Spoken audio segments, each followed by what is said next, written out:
হাঁটু ফেল নয়, তাহলে বলুন হাট ফেল করি। ওই তাই হবে।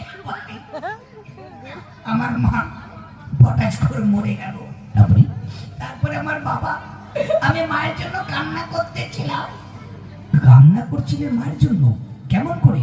কেমন করে মানে ও মা